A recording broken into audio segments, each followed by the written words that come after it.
Bonjour, Alexandre Edan. J'essaye pour la deuxième fois de me présenter. J'ai toujours écrit. Je faisais semblant d'écrire quand j'étais petit. J'ai par la suite écrit des belles rédactions. J'ai commencé à écrire des poèmes dès l'adolescence. Je vivais en Normandie, à Hondouville, dans le 27. Je suis né à Rueil-Malmaison, mais j'ai grandi en Normandie jusqu'à ma majorité et au-delà, puisque j'ai étudié à Hondouville, à Louviers, à Évreux, à Rouen. Et puis après le bac, je suis arrivé pour le bac à Courbevoie, à Bécon-les-Bruyères. J'ai développé une maniaco-dépression à l'âge de 19 ans à Rouen. C'est là que j'ai commencé à tenir un journal intime. C'est là que j'ai rencontré Marie Astrid, qui était déjà une amie, mais avec qui j'ai fréquenté à cette époque. Ça a duré 6 mois et ça m'a beaucoup marqué. Ça m'a beaucoup inspiré aussi. J'ai beaucoup voyagé en tenant des journaux de voyage et j'ai commencé à écrire des nouvelles vers l'âge de 19 ans, 20 ans, notamment Bambino, l'histoire d'un petit garçon adorable, et La Fleur, une histoire que j'ai écrite pour la description, et Une vie d'amour perdu, une histoire un peu noire, mais sans doute la plus marquante, et ainsi de suite, plusieurs nouvelles comme ça. J'ai essayé d'écrire des sketchs, des débuts de romans, des maximes, des pensées, des réflexions, tout ce qui peut s'écrire. Et donc, dans mon journal intime, j'écrivais de plus en plus mes réflexions, de la philosophie, et ça m'a amené à écrire des essais. Et dans mes essais, au départ, j'étais anarchiste, donc je traitais d'anarchisme. Et puis, jusqu'à mon doc de sociaux à Nanterre, avec Bernard Friot pour prof principal, mais j'ai pas réussi à avoir mon doc, j'ai pas réussi à répondre au partiel. Et de fil en aiguille, je suis devenu communiste. Donc, mes essais traitent maintenant du communisme. Et j'ai préparé un voyage fantastique à travers la Russie en 2006. Donc j'ai travaillé pour ça 2 mois à Londres, ou en Grande-Bretagne, où je suis beaucoup allé. J'ai réussi à atteindre un niveau presque bilingue en anglais. J'ai beaucoup perdu depuis parce que je pratique plus.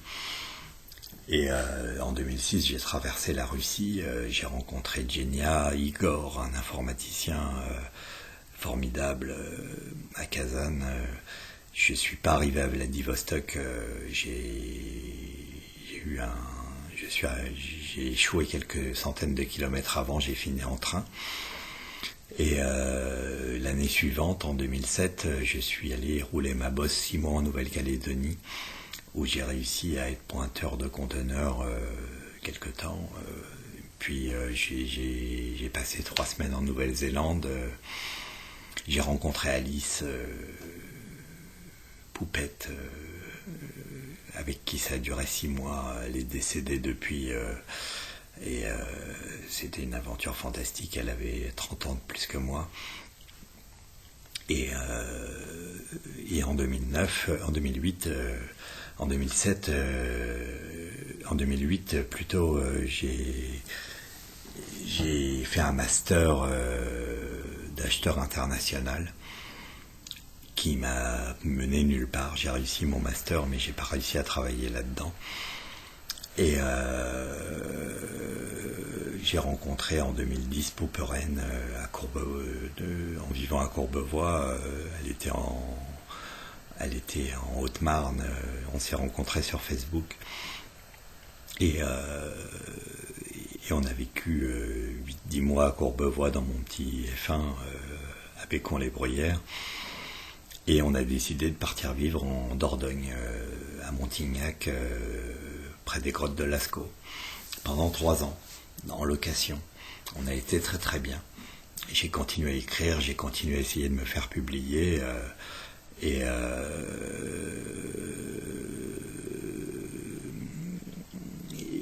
en 2013, on a décidé de venir vivre dans le Lot. Et dans le Lot où je continue d'écrire, je continue d'essayer de me faire publier. Et là, en ce moment, j'essaye d'écrire un roman, j'en suis à 42 pages, qui décrit un petit peu mes voyages, ma philosophie, ma poésie. Et je voudrais que le roman décrive une révolution à notre époque. Voilà. Donc voilà un petit peu ma présentation. Donc j'ai grandi à Hondouville, j'ai étudié à Louviers, Évreux, Rouen, Paris. J'ai rencontré Marcia et Marie-Astrid d'abord, puis Marcia, puis Cécilia. Ça a été des aventures de 6 mois à chaque fois. Hein. Et avant de rencontrer Pouperen, j'ai rencontré Fotia, avec qui ça durait quelques semaines à Paris. Donc mes aventures sentimentales m'ont beaucoup marqué, parce que j'étais en manque d'affection, et ça a jalonné toute mon écriture.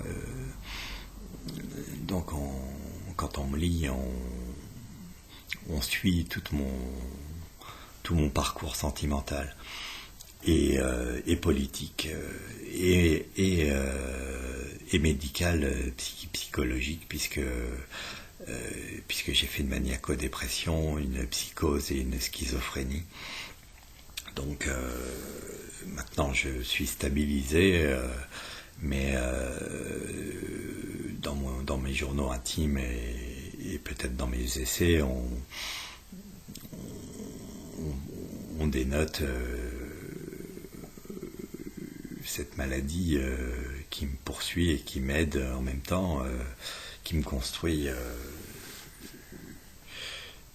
une vie d'écrivain.